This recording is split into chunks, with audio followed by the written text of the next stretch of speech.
Hey nerds, Farmer Jesse here. Welcome to Growers Daily, your daily dose of ecological farming insight. It is Wednesday, February 11th, 2026, and today we have a whole different kind of show for you. Back in November, Hannah and I headed to Columbia, South Carolina for the Carolina Farm Stewardship Association's Sustainable Agriculture Conference, which is a great group to connect with. Also, if you're in the Carolinas, we had a blast there, but I also recorded my talk on maintaining living soils. And anyway, we thought we would share that whole thing, so why not on a Wednesday? So indeed, we'll dive into that now, and we hope you all enjoy. Here is me in South Carolina talking about soil, kind of like I do everywhere, even in South Carolina. So let's do it.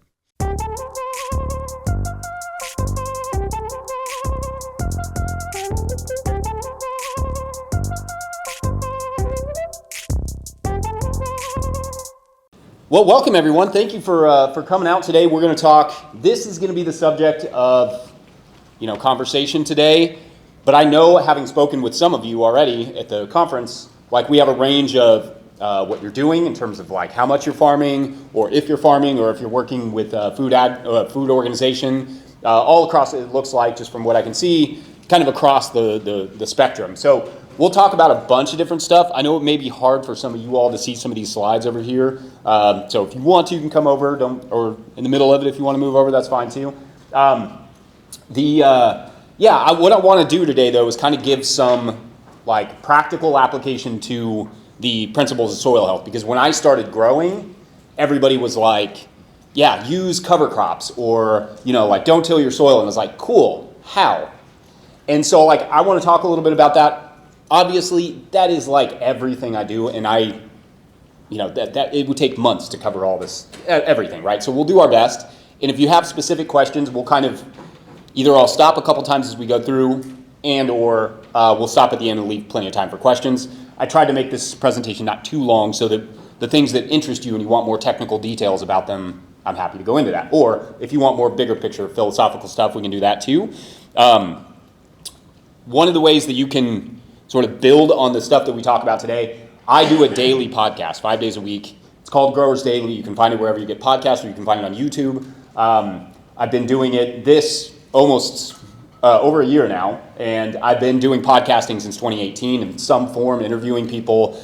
We try to do about one interview a week on this show, but then the rest of it is me talking about everything from how to grow carrots to how to terminate cover crops and some bigger picture stuff too. So we try and make it light and fun as best we can with nerdy farming information. Also, the Living Soil Handbook, I wrote this, I finished it in 20, published in 21.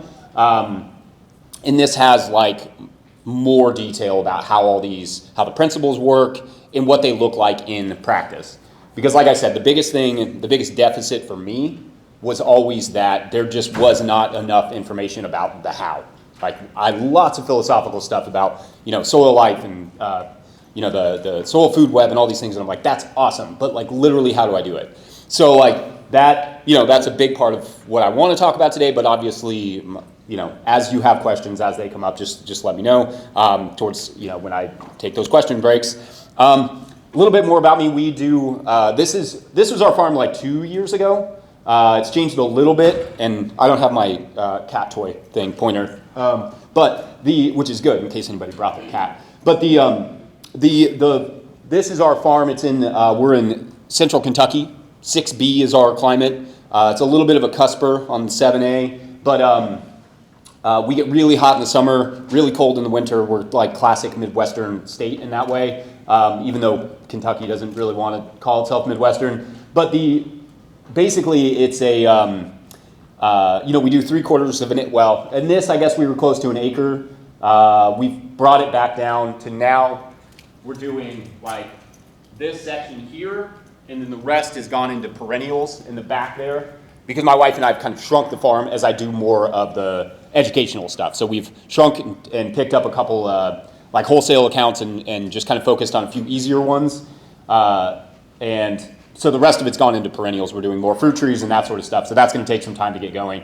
But we still do kind of intensive market production. And then you can't see a big tunnel here on the right-hand side. Actually, we've moved some of these tunnels, so it's changed a little bit.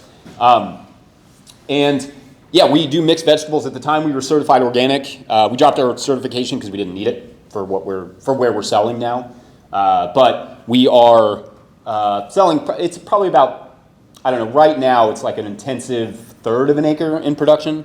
And all right, so I'm going to go through kind of some of our guiding principles of how we manage our soil. And it's three, and this is also how I designed the book. Kind of these three principles are the concept, and I didn't come up with them. Nature did that. Good on it. And then also conservation agriculture, like identified these. Obviously, everybody has different amounts, right? Dave Brown, I think, says like 5 or 6, and Helen Attow says like 10 principles. Doesn't matter. They're all, these three kind of cover the basics, the bases. I'm going to go through these kind of real quick, and then we'll talk about each. We'll kind of break out each one individually. But first one is keep the soil covered as much as possible. Right, so that in this case it's cover crops, mulches, anything that's just kind of preserving that moisture, and we'll talk a little bit about like why mulch a little bit in a second. Second one is keep the soil planted as much as possible. We want living plant roots in the soil as much as we possibly can. For us, that's a lot of different, that can look a lot of different ways. We use living pathways, which I'm not going to tell you is like my recommendation, but for us has been really helpful because we're on a slight slope. And like Kentucky, I was kind of describing it earlier, it's like starts in Appalachia, and then as you go west, it kind of just gets super hilly. That's where we live in the hillies. And then it gets really flat out west when you get closer to like Illinois. So like right there in the middle, it's this weird hilly, everything looks like a mogul's course. That's kind of where we farm on a mogul's course. So like it's just bumpy and hilly and it goes downhill. So for us, living pathways have made a lot of sense. And I can talk a little bit about that. Again, take notes if there's anything that you want me to dive a little bit more into how we technically manage it, happy to do that. Third principle, keeping the soil disturbed as little as possible. I change how I structure that sentence here as much often, but basically you don't want to disturb it as little as you can, right? And we'll talk a little bit about what disturbance is, what tillage is, what good disturbance is, because there are disturbances that are helpful, beneficial, and then there are disturbances that are harmful.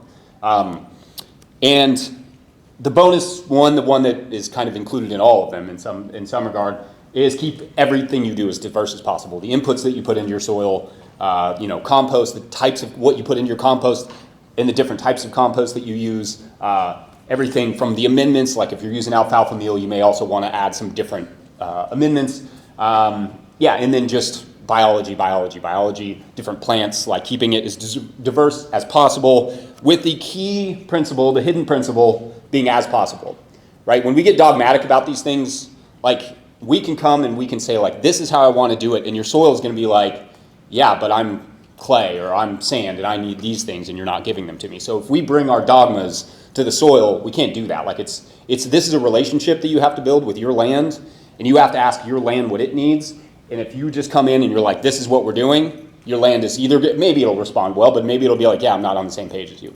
Like we can't do deep compost mulching because your compost access is terrible. Like you have bad compost access. So like if you pour that on the soil, maybe you end up with a persistent herbicide that basically makes it impossible for you to grow anything for years. So like there are nuances to this, and the big thing like I always want people to take away is like, don't be dogmatic about it. Because this is a lot about asking your soil what it needs. And another thing that maybe I said 3 principles, but now I think I'm up to 5. But if all of this, if whatever you're doing isn't working, it's not leading you to, in this case, me playing soccer with my kids on the solstice in June, right? Like busiest time of year, I'm out like in the afternoon playing soccer with my kids. If all of this, whatever your interpretation of that is, doesn't lead to you being able to do the things you want and love, then like try something new, try something different. Don't feel like you have to stick to it because you decided you're no-till and that's what you are and that's like your identity. Don't worry about it. Ask your soil what it needs and try and make it as efficient as possible, and then you can get to having like living a normal life, which should be the goal for all of us, right? I mean, I was talking to Noah yesterday. I don't know if he's in here, but we were Noah from Wild East talking about like just if you have every hour in the day to farm, you'll use all those hours. That doesn't mean you'll use them well. You can get that same amount of work done if you only give yourself 8 hours to get it done. So like restricting your time is a huge, important factor in how we farm well, how we farm efficiently, is being like, I'm going to end at 4 p.m., tough. Whatever's done is done. And then that way you're like, I have to get this done, and you're just going to do it more efficiently. You're going to be like, well, this time I'm not going to take just one bin out to the field. I'm going to take all of my bins out to the field, harvest them, put them on a cart, and bring them back, right? So you're trying to speed up things and make your life more efficient. And context is absolutely everything. So this is kind of hard to see for some of you, but the farm on the right, super beautiful soil, like silty loam. I put compost application a couple inches, and kind of reapplied that over years, and we just had a nice mulch there, and I could dip my arm into the soil up to my shoulder with no problem. After a few years, right? Beautiful soil, drained well, held its moisture well. It had 8% soil organic matter. It started out with 5, and that's a foot down. It was the most amazing soil I've ever grown on. It was on a ridge, though. It was very windy, so things dried out really quick, like the plants would. Also, we would use tarps, and the wind would use those tarps to throw them at our neighbors, which wasn't always the most convenient thing. But so it was there were a lot of challenges with that property. It was very rocky. The soil had these giant limestone rocks in it. But and in this farm on the left-hand side, this is our newer farm, and it's heavy clay soil,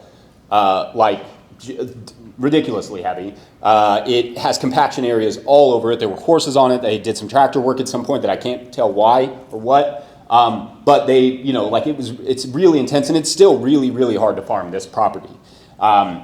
Those properties are 15 minutes apart from each other, and they could not be more different. So when we're talking about how the importance of context, that's something you have to think about. Your neighbor, even their property or 10 minutes or 15 minutes down the road is not going to be the same as yours. Evaluating your context is something I talk about in the book, but it's just that's kind of the key to all of it, is figuring out what you have, what materials you have access to, what your soil is, how it operates. All of that is exceedingly important. All right, so we're going to go through each of these principles kind of individually. And the first one being keeping the soil covered as much as possible.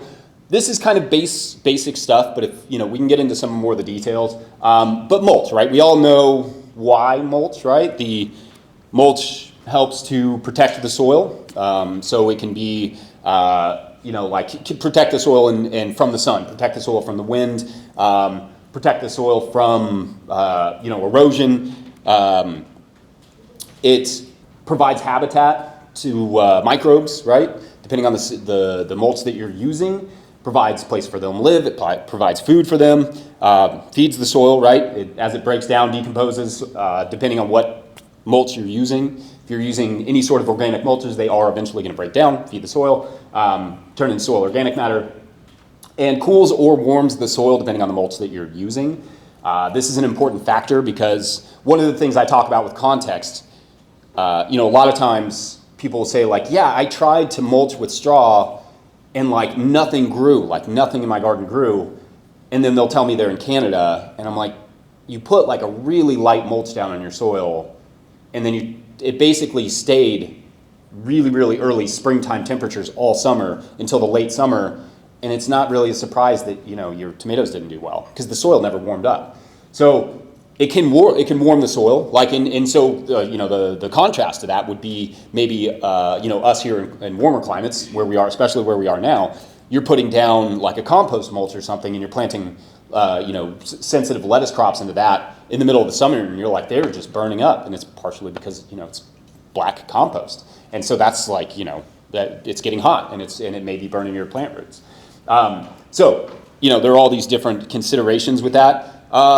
Reduces weeds, right? I think can, and it cannot. It can add weeds depending on what it is, and that could be with compost too, which we tend to think of compost as something that brings in, it comes weed free and all these things. But I didn't have lamb's quarters on one farm until I bought compost, right? And I was like, oh, okay, well, cool. Now we have lamb's quarters. Great, delicious weed, but not my favorite in the garden. But yeah, that's part of the challenge with that, is that you have to know what the mulch is and what the risks are. But a good mulch should reduce your weed populations. Hopefully, for us when we were at our peak, when we were doing that full acre, cultivation for us, I don't know, it was 15 minutes, 20 minutes every 10 days. Like it was nothing. And there were a few times that things would get out of hand, right? It happens to everybody. Like you just make some mistakes, or I would let the living pathways go a little long. But like when we were at our peak production, it was nothing. Like it just did barely a line item. And all right, so we'll talk a little bit about some types of mulches because there are some considerations. One of the things is you all probably have access to different mulches than I do. Here in South Carolina, maybe you even have access to things like rice hulls, rice mulches, straw rather, or we had some friends up north who use salt marsh hay, which is amazing because the weed seed in the salt marsh hay doesn't germinate without salt present. So it's basically all the benefits of hay, which hay to me is the ideal mulch if it didn't have all those weed seeds in it. Because it's green, it's like if it feeds livestock over the winter, it'll definitely feed your garden. To me, it's like one of the ideal mulches, but the weed seed issue is the challenge. So anyway, yeah, you all may have access to different mulches than we do in Kentucky. Obviously, we have a lot of horse manure in Kentucky. There's good and bad to that because there's also a lot of persistent herbicides that make their way through with horse manure. But let's talk about some of them real quick. Compost. I love compost as a mulch, but it's complicated, right? Because it's, depending on the type of compost that you're using, it can be heavily phosphorus heavy. So you can, sort of end up with a situation where you have a really, really heavy phosphorus concentration in your soil tests. Phosphorus is not super mobile in the soil, but let's say you live near a waterway and you get a heavy rainfall or a hurricane, right? And it washes all that compost into a waterway. Suddenly, that's a different story. Suddenly, that's pollution. And that's something we want to avoid, right? So you do have to be thoughtful about this stuff. If you're like, I love compost, I want to do compost mulching, and you've got a creek right there, I'm not going to advise you to do it. Because you can use some compost, right? But you really do need to manage those phosphorus levels because then that can cause a very serious level of pollution. And same with nitrogen, right? If it's a very nitrogen-heavy compost, it can do the same thing, but nitrogen's a little bit more mobile. So it becomes even riskier when you end up with around drinking water and those sorts of things. But as a mulch in general, especially when it's coupled with a carbonaceous material, like in a lasagna style, in this case, we put down some paper mulches. This was just, I don't have my pointer, but on the top of the screen there, you can see that was just, this is after the winter. I think I just mowed that. Actually, no, this is going into the fall. I just mowed that, put down this, paper mulch, and then put down, I think that was hay. Yeah, hay over top of that. And then we covered that with 6 inches or so of compost, and then planted our garlic into that. It's the best garlic crop I've ever had. And then that was over the winter. So this would have been late September, early October when we did this. And the production was great. And then those beds were started. Now, and for whatever reason, we never had issues with the weed seed out of this particular hay. But that I don't know if that was a combination of weed, just like the compost mulch kind of blocking it out, or weed seed predators or that sort of thing can be a factor too. But we never really had terrible issues with weeds in this particular plot. But so that is one way you can use it. Some things just about compost. This is, to me, kind of the most important thing to talk about because it's like the ideal mulch. If you really it's immediately a plantable mulch. It warms the soil in the spring. Oftentimes when I'm using this, I'm planting in February when everybody else is waiting to just even have some dry weeks to plow, right? So it gets you ahead of the market. It's it's rich. It feeds your soil. It does all the things, and you can grow right into it. You can put that right over top of a soil and then plant right into it almost immediately, depending on what you're planting. And so I do break it out into 4 different types, and I talk about this in the Living Soil Handbook. But one of the big things that we do at No-Till Growers too is we try and keep all of our information free and accessible to anyone. We are now a nonprofit. No-Till Growers, the thing that the podcast, all that stuff is part of our media company, No-Till Growers. We're a 501c3. The value of that and what we are always trying to do is keep this information free and accessible to anyone and everyone. So when I say it's in the book, you don't have to buy the book to get all this information. You can go to our YouTube, you can watch that, you can listen to the podcast. I want it to be that way. The book is like a fundraiser to us, right? We sell it through there. I don't even sell it through my personal website. We just sell it through there. The goal being that we want all this information to be free and accessible. And it should be, right? And none of this information belongs to me. I didn't invent mulching, right? This is just these are indigenous practices that have been around for millennia. So I want to just help with the current capital, capitalism context and be like, this is how we do it, that we can survive and do well by our ecology. Today's episode of Growers Daily is brought to you by Peaceful Heritage Nursery. If you're looking for hardy and resilient fruit trees, berry plants, or pawpaw trees, then check out Peaceful Heritage Nursery. Peaceful Heritage Nursery LLC is a mail-order nursery shipping premium quality fruit trees and berry plants across the USA. They specialize in resilient, non-GMO plant genetics for small growers. Their diverse selection includes berries, cold hardy figs, passion fruits, gumi, mulberry, and much more. They're famous for their diverse selection of premium quality grafted pawpaw trees. 5-star Google ratings and customer testimonials attest to their commitment to excellence in quality and service. Find them at peacefulheritage.com and join the mailing list. Once again, find them at peacefulheritage.com. Use the promo code NOTILL for 10% off your first order. All right, back to the show. We separated into 4 different types of compost. If you call a composter and you're like, I want an inoculating compost, they're going to have no idea what you're talking about. But this is helpful for you as a grower to know what you're looking at and how to kind of, identify it. So the 4 different types to me are inoculating, fertilizing, mulching, and nutritional. Inoculating is things like vermicompost, right? This is something that is really highly microbial. You're not going to be able to afford to use vermicompost as a mulch. If you can, we've got a 501c3 that you can donate to. But no, they are, it's amazing. Yeah, you would love to. But there is a point at which, a certain amount of vermicompost is not actually helpful, and that's according to studies, right? But at some point, it's probably too mobile, right? It's very fine, so it washes out really easy. It's something you'd use as an inoculant. You'd use it in your soil mixes, you'd use it in your compost teas or extracts, that sort of thing. And that way you can kind of spread it out over a large space. So that's what I consider an inoculating compost. A fertilizing compost, some of these are not always composts. Like I think of Jean Bonatal up in Cornell. She has done a lot of work with like chicken compost and chicken manure compost, and she has this like dried chicken manure material. So like if you're using like a dried chicken manure material and it's with, it's OMRI listed or whatever, if you can find that, or you're using it via the rules of using manure, that's something I kind of consider this, because it's something that is high in ammonium, and it's going to be that nitrogen is going to be easily accessible to your plants. I kind of consider that in the same vein as fertilizing compost, or even you could maybe even say vermicompost just kind of fits into that. But something you wouldn't also put down in a real, or like just raw manure, right? Or like semi-composted manure is something you wouldn't want to plant directly into because it's just too hot, right? It's just going to burn up your plant roots.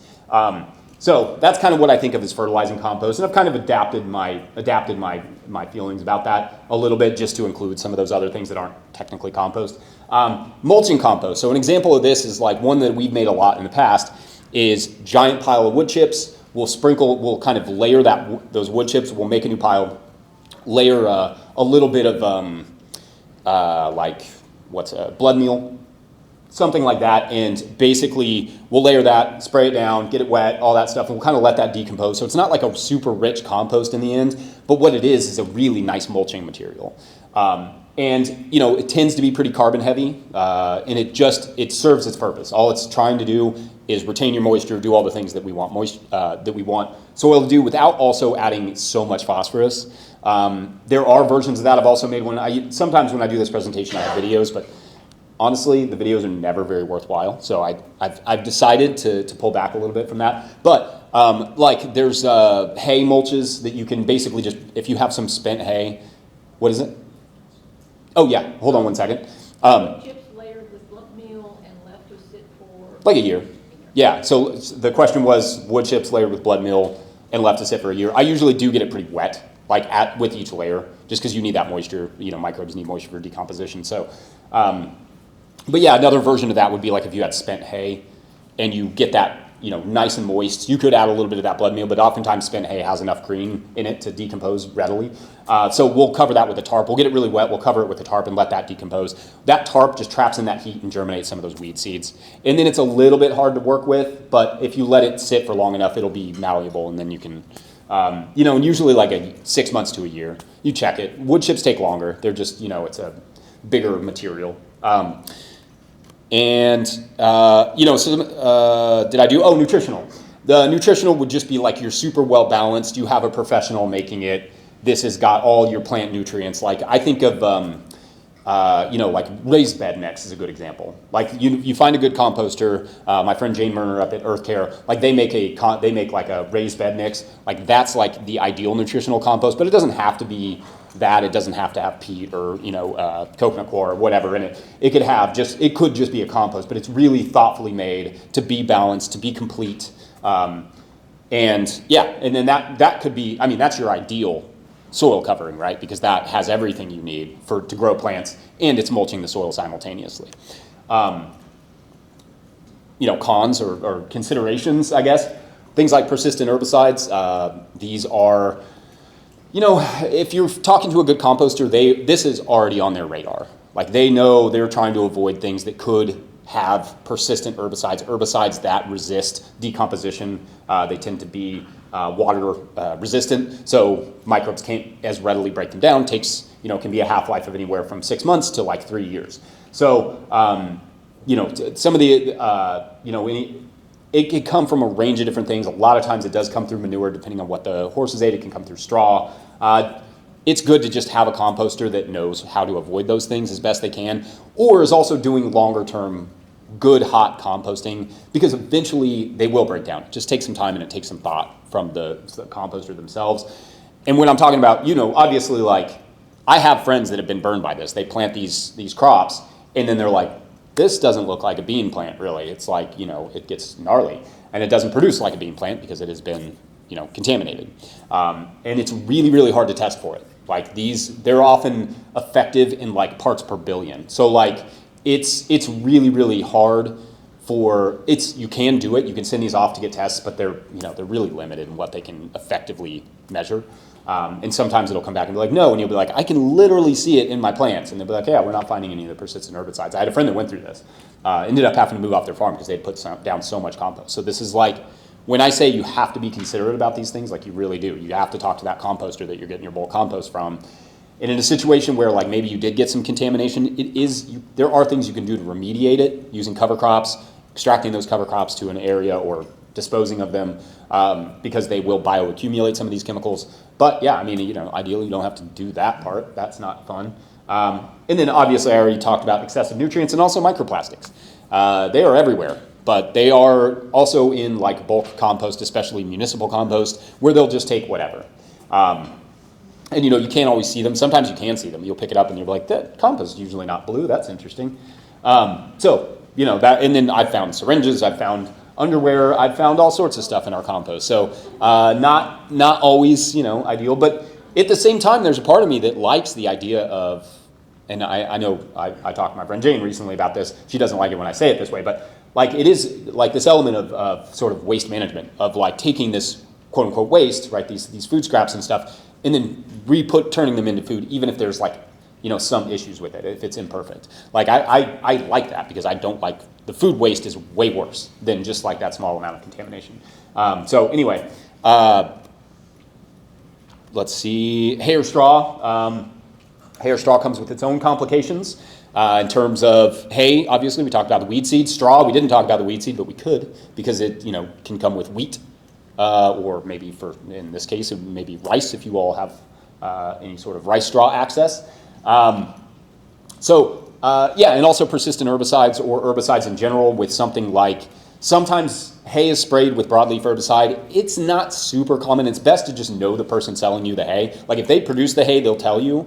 Because I don't know, there's this perception that farmers are like going to try to be like, oh, well, I'm going to get a sale here. And maybe some of them will. But for the most part, if you're like, I'm putting this on a garden and you tell a farmer and they're like, hey, I just want you to know, I did spray that with a broadleaf herbicide. Then you're like, cool, I'm going to avoid that because I grow tomatoes and those are a broadleaf.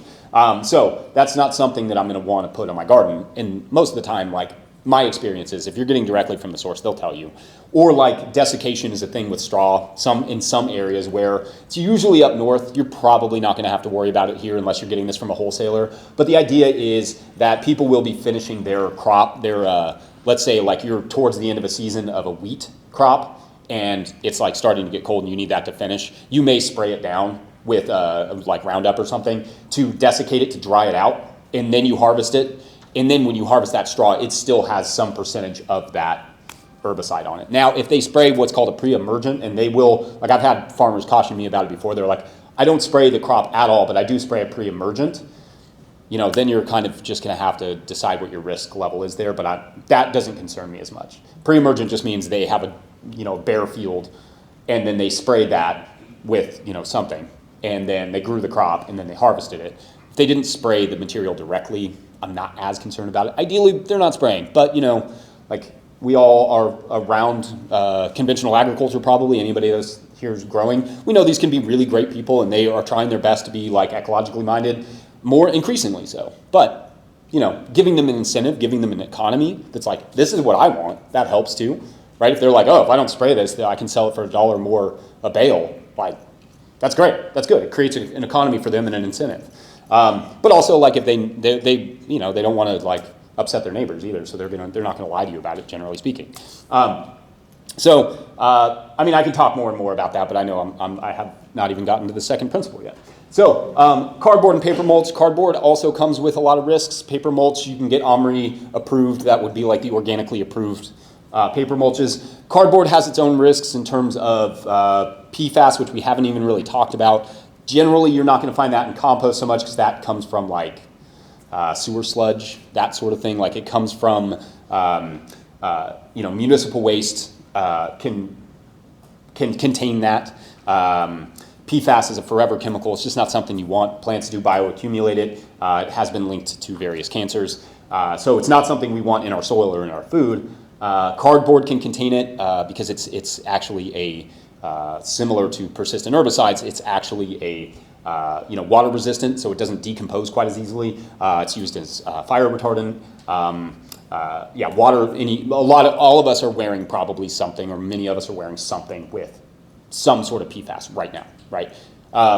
It's everywhere. It's in our bodies right now. It is everywhere, and it's not going to stop because it's on our shoes. Like any sort of waterproofing, all that stuff is PFAS, and it ends up in compost, but also cardboard where they're like waxes and stuff. Like never use a waxed cardboard. Never use a cardboard that has color on it. Never use a cardboard that has any sort of gloss to it.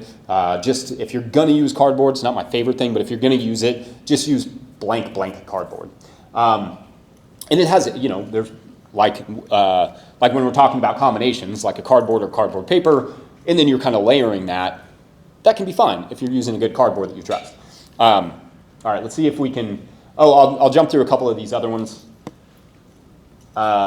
Wood chips. Wood chips have a lot of potential, right?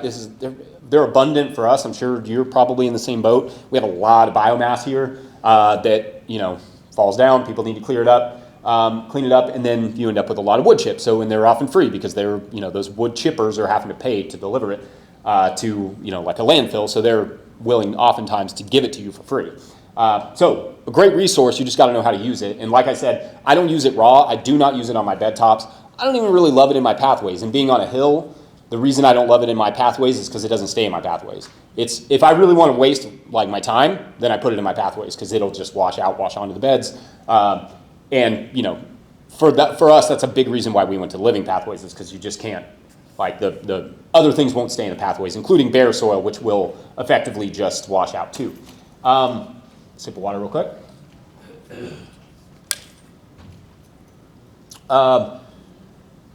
And they're good with high nitrogen sources. Like I mentioned, the blood meal as a way to help decompose it, adding that nitrogen source. But they can also be like, I have a friend, and I don't know if they're still doing this, but I thought it was an interesting idea of basically they were layering wood chips onto new beds, and then over top of that they were adding chicken manure, like fresh chicken manure, and then that was decomposing, and then what the ultimate result was like a plantable bed surface the next year.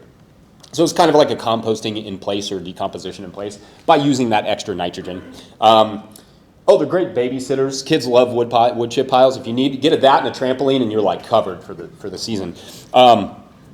Shredded leaves are another good one. They can be great, but there's nothing I like less than shredded leaves in my salad mix. Unbelievably painful thing to have to deal with. Because you can get bugs out, you can get aphids out, you could get whatever, but you cannot get, like leaves, they will hide. So I use leaves very sparingly as a mulch, but it is possible. Like if you're growing, in this case, I think these were zucchini, and they did great in the middle of the summer, right? We mulched it with leaves from the previous year. They were chopped up. Our neighbor mows up all of their leaves. They bring them over chopped. I try and let them decompose as much as possible, but then I lay that out, and it's an amazing soil fertilizer. But it also cools the soil a lot. So like if you're going to put those down in the fall, in the spring, that soil is extremely cold, colder than any of the other mulches that we use. And I don't know why, I think that's just like how leaves roll, but they, that in particular is a very, very cold mulch. But also, and the other thing is when you're mowing it up, you often end up with weed seeds. So like this is not always the best weed suppressant for us because our neighbor mows it up, probably with other grasses that are on the ground, right? So ideally you decompose them, but composting leaves is slow. It takes a lot of nitrogen, takes a lot of time, takes a lot of moisture. Love it, but it's a tool in the toolbox. It's just not a perfect mulch. And then obviously synthetic mulches. The many things that they don't do, one is that they don't feed the soil, right? They can, if you put a mulch under there, they can help microbes to break it down, but they're not adding anything to the soil, so I don't love that. They're really, really good at weed suppressing, like if you're dealing with bindweed or Johnson grass or Bermuda grass or something like that, and you're just breaking into a plot. And oftentimes I recommend starting with landscape fabric for a year or two and just getting that stuff in check, because it can be helpful. And then, if you don't do the holes like in this picture, if you just do the landscape fabric and set it next to each other, then you roll that landscape fabric and you can terminate cover crops and stuff with that later on. So, by not putting the holes in it. And oftentimes when you're putting the holes in it, you're using, flame, and you're breathing in like plastic smoke, which is not great. And then also microplastics. We don't want to add more of those to our soil than we already do through our compost and just through the air, right? They're everywhere at this point. Same with PFAS, and we don't want to contribute to that any more than we have to. I think that's going to be a significant issue in the future as more and more plastics break down in the ocean and in our bodies and from our clothing. We're finding it in the human placenta. We're finding it in the brain. Like it is in your body right now. It's in everyone in here. And there's only so much you can do because it's not what you're eating. It is in the air. Those are the things I don't want and don't like to contribute to. So preferably we don't use these, but there is a time and place for a tool like this. All right, questions on mulches before we go to keeping it planted as much as possible? Yes? What do you plant in your living pathways? Yes, the living pathways. I don't know that I have a slide. Maybe I have a slide coming up. If I do, we'll stop again. But I tried a bunch of different stuff in the living pathways. Ultimately, the thing that I've realized is nature doesn't care. Like I've tried clover. Clover's great, right? But clover's only great for a period. When you get into that peak of the summer, it's like it chills out in whatever else is underneath. So maybe you could add some sort of good summer grass, or maybe I've been trying teff a little bit as like a supplement. But the reality is ultimately there's nothing, especially in a climate like ours, right? In a warm climate that has a long season, and you have a longer season than I do. Nothing is going to last the whole time. There's not one crop, there's not two crops. You're going to need 3 or 4 crops to really do it. So what I've done is just stop worrying about it. And so I do the clover. I put down a little bit of fresh white clover in the fall. And next year I'm going to try some teff in some areas. I tried it on some bed tops. I really like the idea of teff. It's very cool, little grass, very pretty.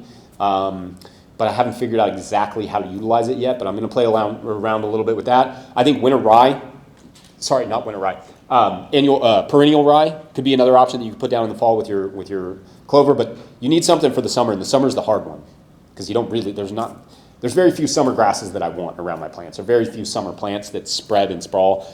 We've tried chamomile, amazing to smell, right? If you've ever harvested in chamomile pathways, you just fall asleep. It's awesome, but it doesn't last, right? It just, it can't take the footprints. There's nothing that I've found that does it all. So I think if we were in a colder climate, that would be a lot easier. I know a lot of my friends up in Canada, etc. They do all right with just doing clover. We just haven't found that. And honestly, I haven't really needed to. If you manage it well, it doesn't really matter what's there. It's kind of what I've learned. Even if it's Bermuda grass, or it's, Bermuda grass. We have a spot of Bermuda grass that's right next to a bed. And it's never really gone to the beds because I kind of let it grow tall, and then I mow it tall, and I just keep that, edged right there, and then we flip those beds so much that it just never really is a problem. And I mean, I'm not saying that's going to be the same thing for you all because we are a little bit colder than you. That helps. Like the further south you get, the more Bermuda grass gets empowered, unfortunately. But yeah, that is, that hasn't been a huge issue for us. Johnson grass hasn't been a huge issue because it hates mowing. We don't have bindweed, so that's been helpful. But yeah, I mean, the one issue that we've found is the early spring is our biggest challenge because chickweed and purple nettle. And those are the ones, chickweed in particular is just like sneaky. And purple nettle's not as bad, but like even if we mow it really well and we edge it really well, like the chickweed kind of finds a way. Quackgrass has had some moments where it like will slip in a little bit, just kind of root under. But I mean, the thing with managing living pathways for us is we're flipping these beds. We only do living pathways where we're doing bed flips every other like month and a half, right? We're doing 55, 60-day crops. So like maybe there's some weeds there, but I'm coming through, I'm cutting out my lettuce, I'm picking the weeds, and then I'm planting the next crop, and it's like it never, they just stay where they are, and then we're edging it. In this case, like obviously there's a lot of interplanting going on here, probably too much. There's some Salanova lettuce with some green onions. We try and plant as diversely as possible, and it really all comes down to photosynthesis. I'm not going to give you like a high school biology class here, but just some basics, like it's taking water, sunlight, and carbon dioxide and turning that into glucose, and glucose being the building blocks of all life. Anything we can do to enable better water management, right? You taking each one of those each one of those individually, like water, your water management's got to be good for photosynthesis to be effective. Sunlight, your sunlight has to be the right levels for photosynthesis to be effective. What does that mean? Like we can't really control the sun, but we can kind of, right? We can use taller plants or trees to diffuse sunlight. We can use tunnels to help diffuse sunlight, like high tunnels. We can do some interplanting. That helps to diffuse the sunlight down to the lower leaves, so you're maximizing that sunlight. And carbon dioxide, right? Your soil has to be alive. Like we talk about, like your good soil is breathing out tons of carbon dioxide all the time. And it should be, because your plants, if you have it planted all the time, are taking it back up. And we're going to talk about tillage in a minute, but that's a big thing with tillage. Like when you till a plot, you release a ton of carbon dioxide. But if you don't have any plants there to reabsorb it, you're losing your carbon. You're losing all the hard work of the plants. And what they're doing is they're turning that into glucose. This is the only slide my kids like.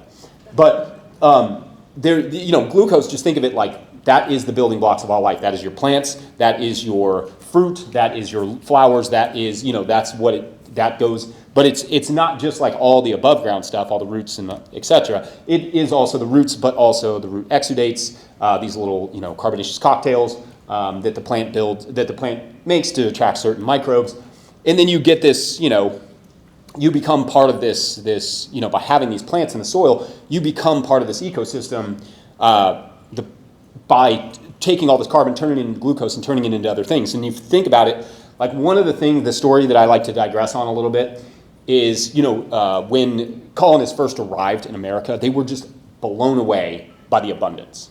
Blown away, just absolutely had never seen anything like it. Birds enough to block out the sun, rivers teeming with life, like salmon, you could reach in and grab one, right? All of these things, and we tend to think of this as we know, like indigenous agriculture was really ingenious, but this isn't because Native Americans were operating at like 10, 20% organic matter or anything crazy, right?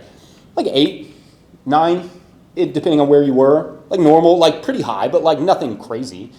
But the reality is, what happens is as these exudates, as this carbon goes into the soil, right, it gets eaten by microbes, in this case microarthropod, gets maybe eaten by an earthworm that maybe gets eaten, a sliver of that turns into the earthworm, and then that earthworm gets eaten by a chicken, and then ultimately, we get an egg.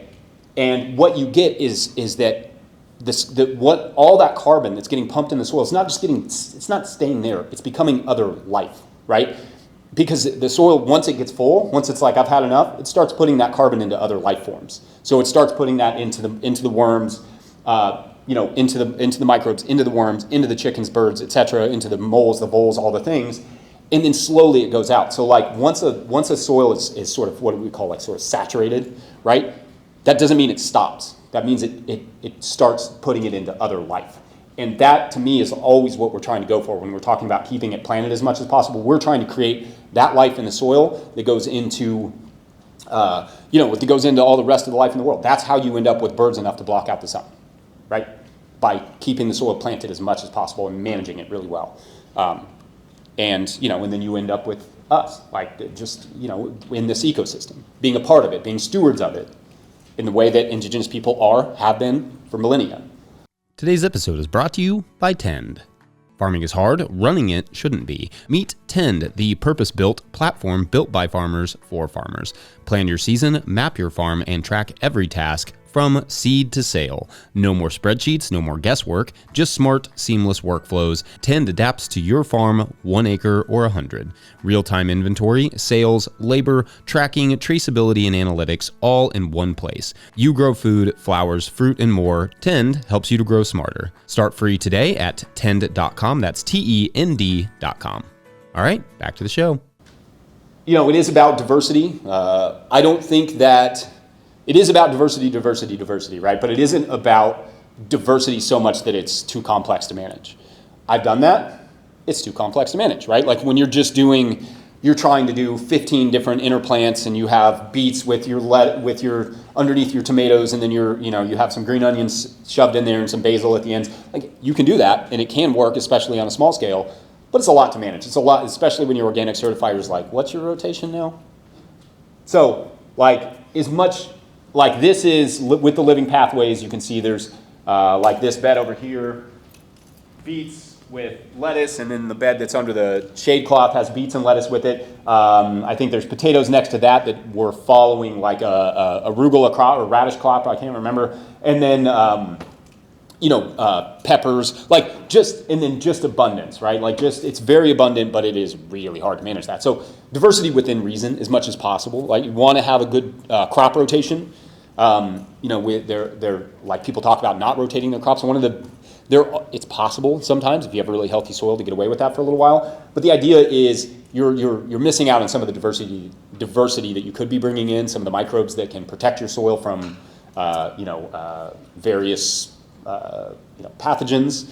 So you want to bring in as much of those tools as you can to your soil, and then bringing in as much life.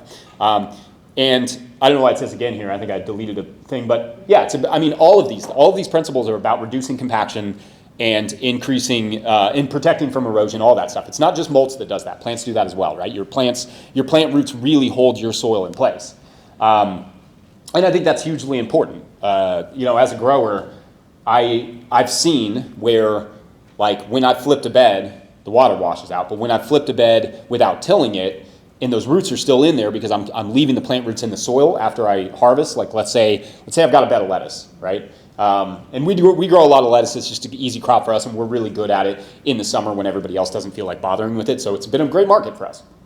So we'll cut out our lettuce at the base. We'll leave all those plant roots in the soil. We'll get a heavy rain, soil doesn't go anywhere. Then we replant the next crop, and we're good to go, right? There's some nuance to that, right? It's not easy to plant a crop after there's roots in the soil. You have to be thoughtful about how you're going to do that, what the next crop is going to be. But the idea being that those living roots that are still in the soil after we harvested, one, it doesn't take any time for us to just get the crop out and then put another one in, but also it just holds it in place a little better. And we get the same kind of rainfalls you do, those 3-4 inch rainfalls this summer. In July, it stopped raining, but we already had 44 inches of rain at that point. And then it started raining again in August with a 4-inch rainfall, just immediately. What do you do about that? I don't know. It's really tough. This helps. But we are all in a really difficult climate that there's no perfect solution to. And everybody's going to do it a little differently, and I think you all should, because like I said, context is everything. But that's one of the challenges for us. Is just, we never know. We're going to go dry, and then we're going to go to 4-inch rainfalls immediately. All right, I know I kind of breezed through keeping it planted as much as possible because planting is kind of what we do. Any questions on that, just generally speaking? Yeah. So when you're doing interplanting, how do you manage crop rotation? Yeah, I've done it a few different. Okay, so the question is how do I manage crop rotation when you're doing interplanting? I've done it a few different ways. Usually we just take those two crop families out of the picture of that bed. We do it bed by bed. So like, we've done it block by block. So it would be like Solanaceae and so like your nightshades. And then also, you know, like maybe we put beets, green onions, and arugula with those crops. Like that's like a block. And then that rotates out and then it goes into lettuce and then that rotates out. I mean, there's no easy way to do it. It just depends on what you're growing. Because for us, like we also had a good pattern where, I know this is kind of convoluted, but like where we separate, I wish I could show you the main part of the farm. Basically, like we have a fast crop production area and a slow crop production area. So our furthest plots away from us were like garlic, potatoes, sweet potatoes, corn, that sort of stuff was like really far out. And then our closer stuff was like beets, lettuce, and it still is kind of this way, but beets, lettuce, green onions, radishes, that sort of stuff. And then if you have that list, then you just keep it in order and the next crop is the next crop on the list. And then you just show that to if you're doing organic certification. If you just can demonstrate that you're thoughtful about it, they most are at least we're certified through KDA, Kentucky Department of Agriculture, we were. As long as you could demonstrate that you were doing some sort of rotation. I just like the diversity. So oftentimes when you're interplanting, if you did like a slower crop like tomatoes, for instance, and then you had beets, whatever comes in next is not a Solanaceae or beets or whatever. Like it would just be the next crop. It's complicated. I mean, that was one reason that we stopped doing it quite as intensively. We still do like utilize that space because interplanting is genius, right? Like, because if you put a tomato plant in the ground, you have space next to those tomato plants. Even if you're on 30-inch beds, we're on 48-inch beds, but even if you're on 30-inch beds, you have space on either side that's doing nothing for 2 months. So you may as well have it do something. So like one of the ways that we use it now is we'll plant carrots in January in the tunnel. Like I'll sow my carrots in January on the sides. And so I'll have maybe, 48-inch bed. I usually do like 3 rows pretty tight on each side of the bed.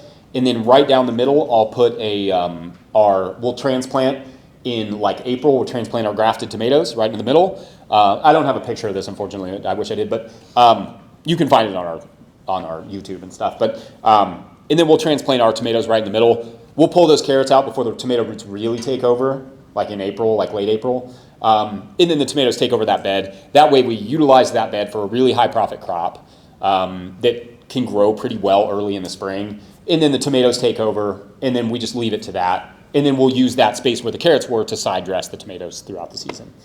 So, and usually just with compost. And we don't really do a lot of fertigation. We'll do a little bit, but like we don't have a great fertigation system. We've never really built one, but that's kind of the idea. Yep. How does rest fit into your philosophy? Like, do you give your beds a year off every 7 years or anything like that? We use a lot of cover crops. We don't do any like fallowing really. Like we'll do a cover crop. Even in our high rotation beds, the ones that we're growing so many different crops, those do see like 3 or 4 crops sometimes throughout a season. But then oftentimes what I'd like to do, if one had 4 crops and like maybe I started with carrots in March is when I usually do my first field carrots, and maybe I did carrots followed by a lettuce, and then maybe I did a like late summer radish, and then I did a green onion. That fall I'd probably put that into rye and vetch and just let it chill, and then start early in the spring with tomatoes. That makes sense. So I don't know that rest is really the right word, because photosynthesis, right? Like I want that as much as possible. But there were times we had 5 plots in our slow rotation area that we could take one out of production every year and basically cover crop it for a year, and then it would go into garlic. So just depended on, I tried a bunch of different stuff. The other thing about our farm is I can't help myself, so I trial everything. I've trialed all sorts of weird stuff. And most of it doesn't work. Some of it does. A lot of it works really well, and some of it's innovative, and it's like really cool, and I'm really excited about it for our farm. But then some of it is like, wow, I just wasted a lot of money and time on that. So, but yeah, I've tried many different things. Let's make sure I'm doing all right on time here. I don't actually know when this goes till. Okay, great. I am doing all right on time. 9:45. Awesome. All right, so let's talk a little bit, just thinking about, I want to talk a little bit about soil disturbance and how to think about it in a sort of non-dogmatic way. And I think it starts with talking about what happens when you till the soil, because there are disturbances that are really beneficial to your soil. And even a tiller can have that effect in the right circumstances. But it does take understanding what happens to your soil when you till it. So we talked about the microbes, consuming the exudates and all that stuff. One of the things that's happening in the soil, in good healthy soil, is that those microbes are taking microscopic slivers of an earthworm or a root exudate or whatever, of a root of another microbe or whatever, and they're wrapping it in soil particles, and this is what we call soil aggregation. And soil aggregation is good. This is like what holds your water. It's what releases your water in heavy times of rainfall, right? It's this amazing enigmatic substance where, like soil organic matter, where it's like a sieve, right? When you pour a little water in a sieve, it lets it out. But then you can also look in the sieve and you see the water has connected to all the little parts of the sieve. I used to have a picture of this because it's easier to explain. But like you can see that it connects, right, in all the little squares. It like holds a little bit of that water. That's kind of the idea with soil organic matter, is that it allows the heavy rainfall through, but it also retains that water. So what soil microbes are doing is they're wrapping those like microscopic pieces of roots and et cetera in soil particles, and you want that, right? That's like semi-stored or partially stored soil organic matter for food for them later. Once they break into their score, I found some food, and they're going to eat that, and then they're going to give those nutrients or that carbon or what that carbon dioxide or whatever it is to your plants. Great, that's what you want. That little bit of nitrogen, that little bit of whatever that the microbes wrapped up. But when we come through with the tiller, right, that's happening. That's happening right now to wherever you have cover crops or whatever you have in your ground right now. That's happening.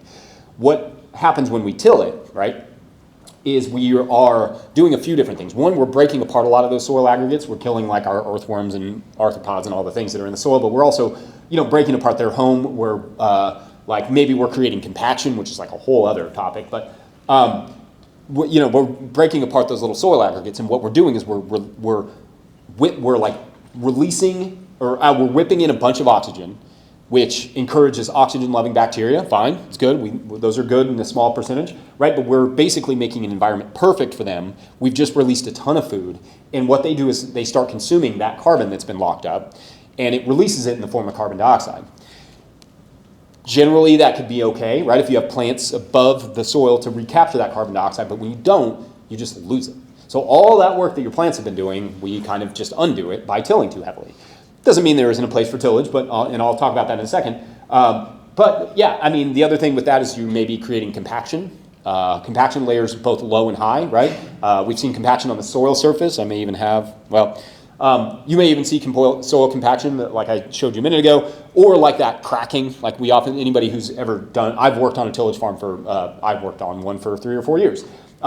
When you till the soil and it rains heavily, you get this like kind of crusty layer, and if you break that apart, keeps it from getting too crusty, and it kind of sort of helps preserve some of that moisture a little bit. But that that is a form of compaction. It limits the amount of gas release that can come from the microbes that are creating all sorts of ethanols and all sorts of the carbon dioxide and everything, and it traps that, which is not great for the plants that are in the soil, right? They can't breathe essentially. But it also can create compaction layers really low if it's too wet. If the soil is too wet and you're tilling it, what you can do is you end up with this like really, really deep layer of compaction which can hold water. And that deep layer of compaction, that water that it's holding, it can lead to anaerobic conditions. It can lead to the same thing where roots can't penetrate it, get down to the nutrients that they want super low in the soil. So ideally we're not doing that, but there is a place for disturbance. You have to remember, and this is something that took me a little while to appreciate, I think, is that almost every crop we're growing is a recovery species. Its job is literally to recover from, most of these are plants whose job it is, in nature, generally speaking, to recover disturbed spaces. So like, and I say job loosely, obviously I'm not meaning to over personify them, but basically, like a boar comes through or whatever and disturbs the soil, and you get a lot of this regrowth of these kind of plants, of beets and whatever else. It depends on whatever the crop is. That's where a lot of our crops come from. They are used to some small amount of disturbance, and they oftentimes excel in a small amount of disturbance. Or it's a forest fire or whatever it is.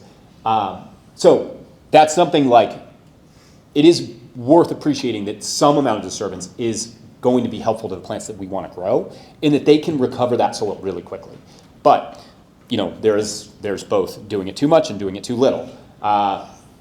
Let's take the broad fork, for example. The sort of story I told there about how, what a tiller in particular, like a really deep tillage effect or a lot of tillage, can do to soil, is like, does the broad fork do that on a small scale, like just forking your soil a little bit just to open it up? Sure, probably breaks apart some of the, the soil fungi, the hyphae that are in there, probably breaks it apart a little bit, but it isn't like crushing all of it, right? It's still leaving a lot of it intact. And the other thing it's doing is especially in compacted soil, I'm sure a lot of you are dealing with clay. I'm sure some of you, yeah, anybody? Yeah, right, I feel you. So what that's doing is it's helping to break that clay apart, drop some of the compost layer that you can see on the surface there, drop some of that compost into the soil. Usually I do this before I would add another layer of mulch or something. So I would, the next year after I clear the crop, I would broad fork it and let some of that compost kind of fall down into the cracks. And that slowly just kind of starts breaking that clay apart deeper and deeper, adding those pockets so that the roots can get deeper into the soil. It's a lot of work, right? You couldn't, if anyone in here is on like 60 acres or something, they're probably like, all right, that's not maybe the tool for me. But there are versions of this for larger scale, right? Like a subsoiler. I'm fine with that. You just come through, you have maybe, as long as you're coupling it with that other effect of, like in this case, the compost coming in, great. Like break up that compaction, you may have to. If you're on sand, you may not have to. Or I've seen compacted sand soils though too, or poorly draining soils. And yeah, I mean, the effects for us is that a tool like this is great because if you use it right and you use it at the right times for long enough, it makes itself obsolete, right? Like that's the goal. You want to get away from having to do this work. In the beginning, you're going to have to. And I have plots that I still have to do it on. It's frustrating, but it's just the most compacted area of our farm. But it's getting better. And I'm seeing as I do it every year, that clay that when I first dug into there was like green. It's like that green, gray, gross, like, no oxygen, just gross, stinky clay, has roots in it, and it's a nice color. But it's not quite soft yet. And it may take time, but this tool is one of those tools that helps me get there. Is there a place for something like the tiller? In this case, it's not a tiller. This is a rotary plow. But this is something like, in the beginning of a garden, we will measure the soil organic matter if it's low, or we'll measure for nutrients or whatever. We'll add those amendments to the soil. We'll add a little compost, and then we'll work that soil up, and then we'll never do that again, right? Like it is a one-time tillage, like it's one step back, but not two steps forward. I would say it's like one step back to never have to step back again. Like that's the goal, to make these sort of tools or this situation obsolete. You never have to do this again. Now there are situations too where like I've gone in and just never tilled, right? Just put down some compost and planted right into that. In fact, I think I had that example where we were putting the hay down and then the compost over top. That was a never till situation. I just mowed it, layered the compost, went with that. Great. It works. Doesn't work everywhere. It doesn't work every time. Sometimes, especially when you're dealing with heavy compaction areas, if you just layer a bunch of compost over that and try and plant into it, I mean, you may end up into the situation where you just have a bunch of compost over some really hard clay. So, ideally, you're not doing that. You're just asking the soil what it needs. How compacted is it? Maybe you're taking a penetrometer. You're talking to your extension agents and seeing what they say. You're taking a penetrometer and you're figuring out how compacted it is. That's important. You're taking soil samples and seeing like what kind of soil organic matter it needs. Those sorts of things. And then once you've done that, then you can decide how to go forward. In this case, plowed this, formed our beds, cover cropped it, and then used it the next fall or the next spring. Because that was the best way for us to get into that land, to get that soil to a place that we could plant crops into it. And it just depends. I mean, my advice is often just to simply, address your soil's needs. Like, evaluating soil is about, like, if it were me starting, let me make sure I have enough time to rant about this.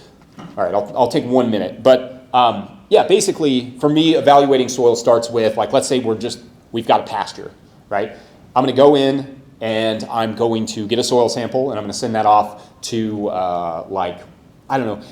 to start a garden, I often like to start with like your Kinsey Ag or Logan Labs, or one of those ones that does the base cation saturation ratio, BCSR tests. That's just a good baseline. I like getting us to start there. They give you an idea of like where your nutrients are. Start there, and then check your compaction. You can do this with a rebar. If you just tie a towel around the top, press it into the soil as best you can.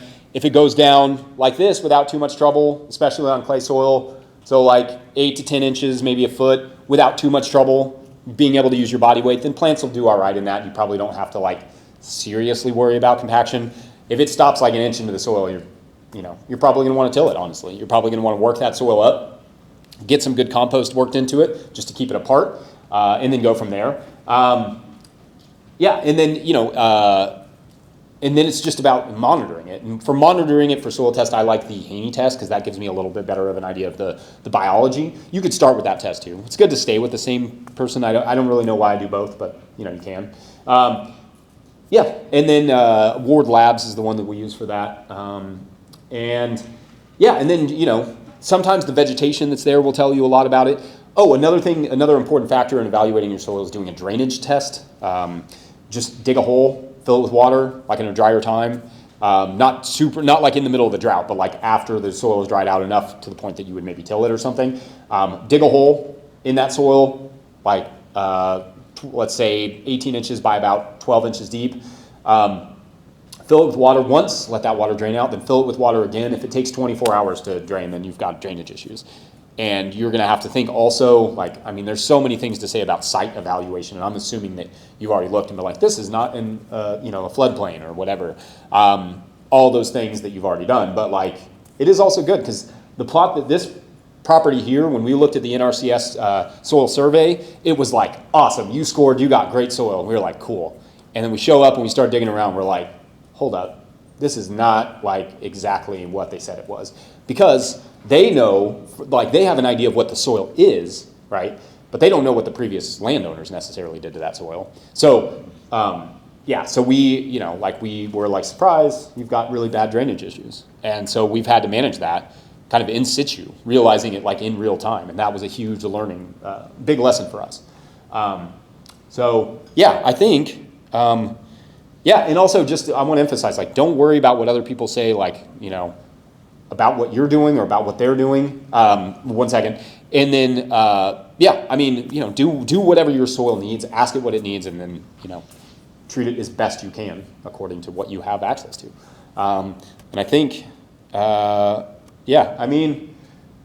of course, like I said, the book is, a helpful way to get more details on this, the more, granular stuff in terms of planting times, cover crop mixes, all that stuff is all in there. And if you buy it from no-tillgrowers.com, that does support our mission to kind of keep this work, open and free and out in the public as much as possible. So, today's episode is brought to you by Certified Naturally Grown. Certified Naturally Grown is the grassroots certification built by farmers for farmers. C&G gives local growers like you recognition for the commitment of producing food without synthetic chemicals by assuring customers that your practices are verified. C&G's peer review inspection model keeps the cost of certification low while creating opportunities for knowledge sharing amongst a strong, supportive network of like-minded farmers. Apply today to be certified before the season ramps up. Applications processed within 7 days. Learn more at naturallygrown.org. All right, back to the show. But yes, you had a question. Yeah, I was going to ask you, how did you fix your drainage issue? Fix is a relative term. We did a little bit of, we had to manage some of those beds a little bit differently. So you could see in some of that, let me see if I can find we'll just do this one. All right, hold on. Play from this slide. I can't see. Custom from current slide. We'll see if it goes up. Okay, so these, you can kind of see this here. You can see how that's a little bit darker. It's hard because these lights are high, but that's a little bit darker. This is our worst drainage area on this part, and then there's another one kind of high up there. And the big thing that we did was we turned those beds downhill so they would release water more, because this is actually going across the slope a little bit. In the way that a lot of our plots worked out is like I said, it's like a slalom course or a mogul's course, can imagine, where it's just moundy, so water will collect here, but not here. So what we did was some of these plots, instead of going straight across the hill, we had to turn some of them like this. So you get this kind of like triangle right in the middle. We call that the hedge wedge. And we put like little, maybe there's pictures in there that have like flowers and stuff growing, the bird houses and that sort of thing. Those go in our hedge wedges. But basically just manipulating the beds which way they were pointed to release that water, because they are raised a little bit. It isn't perfect. I mean, I've kind of gone back towards wanting to have them more downhill with living pathways, so that the pathways are not eroding to release that water. And what we haven't done is added any sort of drainage tile. We're trying to avoid that. You can. In really bad situations, you may have to.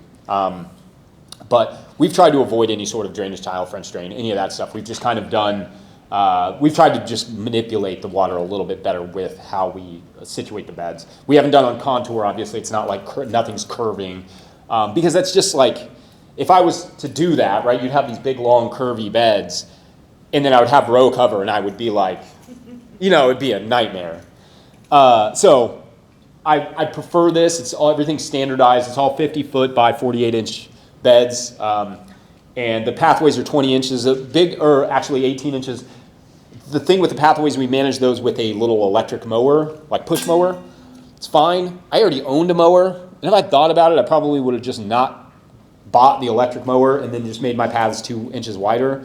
I was really trying to maximize the space. Because the thing with 30-inch beds, that's the standard anymore, terrible use of space. It just really is. Like, it's great for, it's great for certain crop spacings, certain ones, but the reality is it's a ton of pathways. It's just all pathways. Every time I see a 30-inch bed garden, all I see is pathways, which is fine. Like, it's totally workable. We did that for years because there are other benefits to 30 inches because you can step over it. But if you're trying to, like, maximize your space, like we were on this, we only had a certain amount that was actually like really usable. And I took out a whole section. You can't see it. It's over here in between this garden spot and the tunnel is like our soccer field, because I think it's important to have like a little area for us and the kids that's embedded in the garden, that like the kids will be out in the garden and we're playing soccer, we're having fun, or they're throwing a frisbee or whatever. It's just like a play area that you can't, I wish you could see it there, but it's just off to the side. But anyway, yeah, we try to just have that be like everything standardized, everything 48 inches. It's just a better use of that space for us. But like I said, we already had a mower. It's the BCS flail mower, and I wish I'd just used that instead of making my pathway smaller. And I would have lost like a couple beds. But like now that I've shrunk it, I'm like, well, that was dumb. So yeah. What size are those tunnels? Just wondering. These were 50 by. These are the Caterpillar tunnels, so these are the 50 by whatever the standard cat tunnel is, like 15. I think that's right? And then what we've done with the tunnels, I don't have any pictures on here of it, but we actually took both those Caterpillar tunnels down and then bought the like wind bracing, but also the trusses, the center purl and all the stuff. We like really, really fixed them to be wind tolerant, because the one thing with those cat tunnels is if you were in like a really wind prone area, it's stress. You will not sleep. And we've had them just like, we had one 3 years ago. We got 75 mile per hour winds, which I know is probably nothing for people that live around hurricane weather, but like smashed the tunnels, just like. So, we fortified them a little bit. So now, yeah, we moved those and they're fortified and they kind of like sit in another spot. Yeah, I think that's the way to go. I like cat tunnels, but if you're in a wind-prone area, like really think about how you set those up and make sure you get the wind bracing and all that stuff. When you're doing like root crops, sweet potatoes, how do you reduce the disturbance of the soil? Yeah, this is a good question. Okay, so sweet potatoes, reducing the tillage on that. Potatoes, I've stopped trying to reduce the tillage as much. And the reason is, I've done no-till potatoes and I've compared them to let me describe a little bit about how we do our potatoes. So we have a 48-inch bed. And one year, my employee at the time, Greg, we were looking at this plot. We had a ton of stuff to do. And he's like, I could just see it on his face. He was like not wanting to go and hand plant each of our potatoes like we've been doing. And it works fine, right? You just dig a hole, you pop a potato in there. And I could just see it in his face. He was like, it was hot. It was this May. It turned to July like instantly as soon as it turned to May, and it never stopped. It was just July all summer. And so so I was like, all right, fine. Let's just get the rotary plow out. We'll just dig a furrow. So we dug a furrow on one side of the bed, then we dug a furrow on the other side of the bed, basically pushing the soil into the middle. We put our potatoes down, and then we started putting, so basically like the middle of the bed was still intact, but the side, like that, obviously we dug a pretty deep furrow with that rotary plow. I don't know if everybody knows, it's like a corkscrew, shoots soil off to the side. You saw it a second ago. We did that, and then we put those potatoes in there, and then we always do a Jadam microorganism solution, which is basically like a baked potato compost sat in water overnight, and you get this it smells like a light beer sort of the next day. And then we add that. It's a good soil microbe solution. And then we add that with some compost right over top of the potatoes, and then we just hill them back up. I mean, immaculate potatoes. And I was just like, all right, well, fine. Potatoes, you get a pass. That's just, I mean, sometimes, like I said, a lot of these crops are recovery species, and that's when they excel. And so, finding that balance of like, I felt good about it because we still left that soil right in the middle intact, and then we mulched those potatoes, and they were happy all season. And then when we dug them up, we were just like, these potatoes are amazing, and had just a killer, yield, and it was excellent. But like I said, if you're on a small scale and you want to just do the dig a hole or put them on, dig a hole, put them down in there, add some compost, throw some straw or hay over top, it's fine. It'll work. But that was really successful to it. And then we kind of hilled them up a little bit out of that pathway, just made those pathways really, made the beds really tall, and then we mulched over top, and it was fine. Yeah, and that soil was great. So, yeah, I mean, there's nuance there, right? Like I said, there's no reason to be dogmatic even within crops. So, yeah, question in the back? When we went to harvest the potatoes? Yeah, so let's see, what did we do that year? We have a potato harvester. Yeah, we have a potato harvester for the back of the BCS. I don't remember if we used it that year because basically where the potatoes were was on the edge of the beds, and I kind of think we just forked them. But it wasn't hard because of the soil and the mulch. I think it was pretty easy. Honestly, we may not even have forked them. Usually, if we do it right for our sweet potatoes and our potatoes, we pull the plant up. It doesn't always work that way, especially not on our clay soil, depending on where I put them. It can be just break the plant. But usually, plants die, they senesce, and then we can go in and we can just dig them out. And it's, we're on our hands and knees, we're grubbing for a little while. It's not the most efficient thing in the world. But we don't lose as many potatoes that way. And I just couldn't, I remember that year trying to use that potato plow, even with the weights on the wheels, because they were sort of on the sides of the beds, and we'd raised those beds so much, it was just like a nightmare trying to keep the BCS lined out. So, yeah, I mean, in that case, we just grabbed them, I think. But they were great. It didn't take too long. Yeah. Other questions about? Potatoes, you did them the same way? Did you make trenches and? No. Okay, so sweet potatoes. Yeah, so our sweet potato production is a little different. We don't do any sort of trenching or anything for the sweet potatoes. What we do is usually whatever crops were in that bed before, I'll mow them. It depends. I've done it after cover crops, but I don't like planting it into too much mulch, just because rodents love our sweet potatoes, unfortunately. So what we'll do is we'll just mow it, often tarp it, we have those big silage tarps, and then we'll pull the silage tarp off and just punch the sweet potato slip in, and that's it. And then they grow fine, and they take over the bed, and we just harvest. We usually fork those out too, because without that initial furrow, it's really hard to get enough power with that BCS to get those. And we don't have a sweet potato harvester. So sweet potatoes grow down, regular potatoes grow laterally. So it's a little easier with those regular sweet potato harvesters to get underneath of them, or regular potato harvesters to get underneath of regular potatoes. Sweet potatoes, they just slice them in half. So we just usually end up forking those, which is not the most efficient thing, but oftentimes it's October and I'm really just tired and I'm happy to have a job that's just hanging out in the nice weather and hauling out some sweet potatoes. I'm usually good with it. Yep. How do you prep the soil when you're planting cover crops in your pathways? Yeah, well, the clover's nice because it doesn't really need anything. You can just broadcast that right on the soil surface.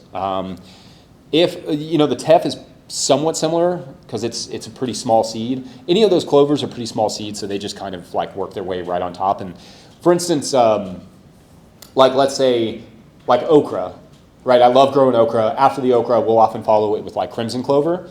And under basically all I'll do is go down those rows and I'll broadcast a little bit of that crimson clover and then maybe like just rake it in lightly and then it germinates. Then we get a frost, the okra dies, crimson clover takes over, and then we mow all that in the spring. So it just depends on the crop. Like if it's a rye or something, I do have to mow it. I put my flail mower really low, so it's just above the soil surface. So it's almost like tossing the top of the soil a little bit. So it'll mow whatever's there. And depending on, it's crop by crop, right? But we'll like mow whatever's there and we'll either sow the cover crop in that way, like we'll have, or we'll broadcast it, but the sowing, what we'll use is the Jang seeder. You can buy this, double disc opener that attaches to the bottom and it'll split through like lettuce roots and stuff really well. So what we'll do is we'll like mow, whatever lettuce is there. It's not going to leave a huge bulky mulch, and then I'll just roll over top of that with that double disc opener and sow some rye and vetch. Yeah, pretty straightforward, I think, in that way. But it depends. Like every bed is different. If I'm pulling out beets or carrots, that's an easy one. But if it's like corn and I have a bunch of stubble there, then I have to get a little creative. Maybe I like rake the corn stubble, like mow it, rake the corn stubble into the pathways, and then it gives me a little bit of a pathway mulch.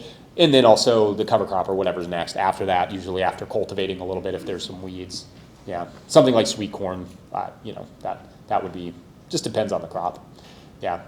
Still, I mean, with cover crops, it's all about seed to soil contact. So you just have to make sure it is effectively cleared enough for you to get seed to soil contact. Are we done? All right. Thank you.